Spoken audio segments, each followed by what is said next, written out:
Assalamualaikum warahmatullahi wabarakatuh. Alhamdulillah wassalatu wassalamu ala Rasulillah amma ba'd. Sobahul khair. Selamat pagi anak-anakku kelas 9 yang saat ini sedang belajar dari rumah. Pada kesempatan pagi hari ini Ustadz Ahmad mengajak kalian semuanya untuk bersama belajar tentang ilmu bahasa Arab nahwu shorof.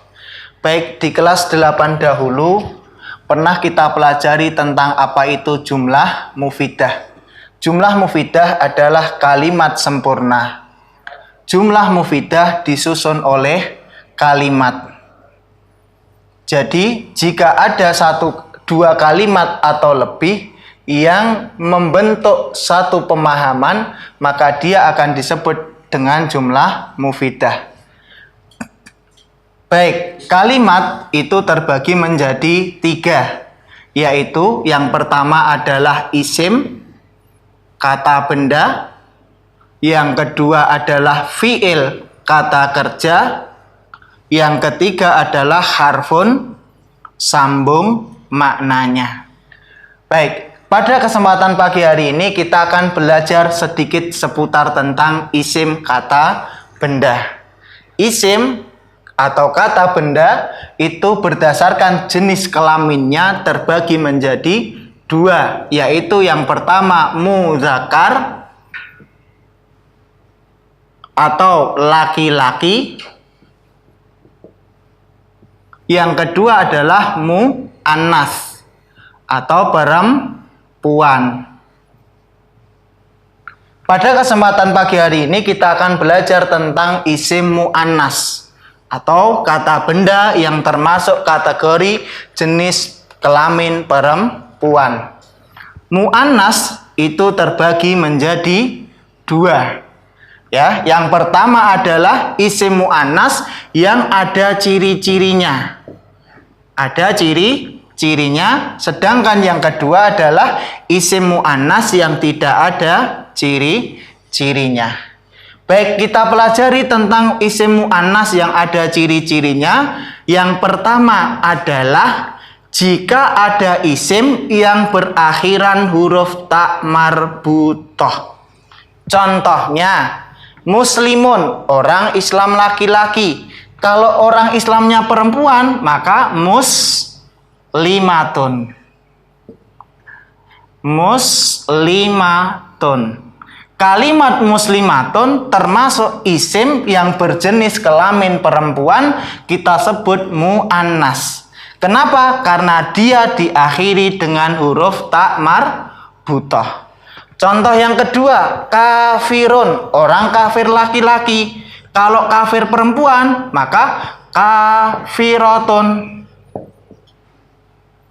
Kafirotun termasuk dalam isim muannas. Kenapa? Karena diakhiri dengan huruf ta marbutoh. Yang ketiga, contohnya adalah solihun, anak laki-laki yang soleh. Kalau yang soleh adalah anak perempuan, maka solihatun. Solihatun termasuk dalam kalimat isim muannas. Kenapa? Karena diakhiri dengan huruf ta marbutoh. Baik, kita lanjutkan ke ciri yang kedua. Apa ciri yang kedua? Ciri yang kedua adalah jika isim itu tadi diakhiri dengan alif maksurah. Apa itu alif maksurah, Ustadz Ahmad? Alif maksurah adalah alif yang bentuknya menyerupai huruf ya, hanya saja dia tidak ada titiknya. Jadi kalau ada titiknya kita sebut dengan ya, kalau tanpa titik inilah yang kita sebut dengan alif maksurah. Contohnya mungkin adik-adik anak-anakku kelas 9, kalian punya teman perempuan yang namanya Zulfa. Zulfa termasuk dalam kategori isim muannas. Kenapa? Karena diakhiri dengan alif maksurah atau huruf ya tak bertitik. Kemudian mungkin masih ada teman perempuan lain juga yang namanya Husna. Husna, maka ia termasuk kalimat muannas karena berakhiran dengan alif alif maksurah berakhiran dengan huruf ya tanpa titik. Baik, selanjutnya ciri yang ketiga adalah bahwa isim dikategorikan isim mu'annas jika di akhirnya ada alif mamdudah.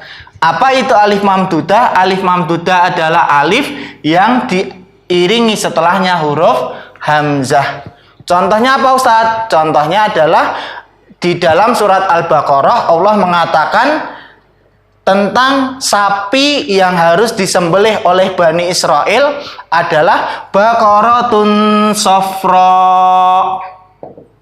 Baqaratun safra'u.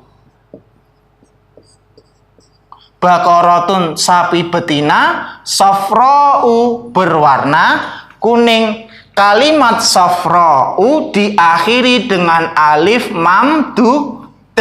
Maka kalimat safra termasuk isim kata benda jenis kelamin perempuan disebut dengan mu'annas.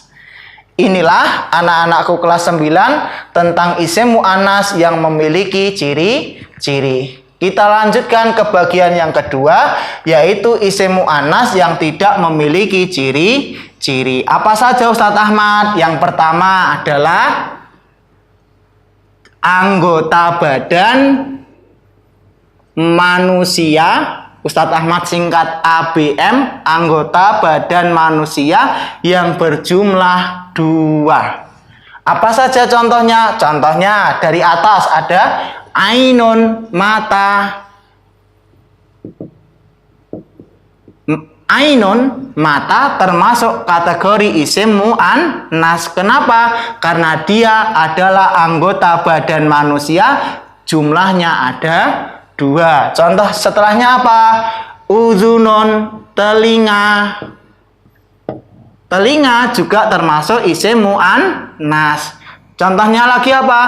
Yadun tangan berjumlah 2. Maka mata, telinga, dan tangan termasuk kategori isim mu'annas.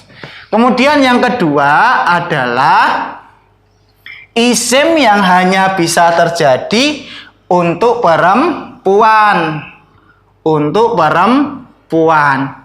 Jadi isim yang hanya bisa terjadi untuk perempuan. Contohnya apa Ustadz? Contohnya hamilun. Hamil, ya.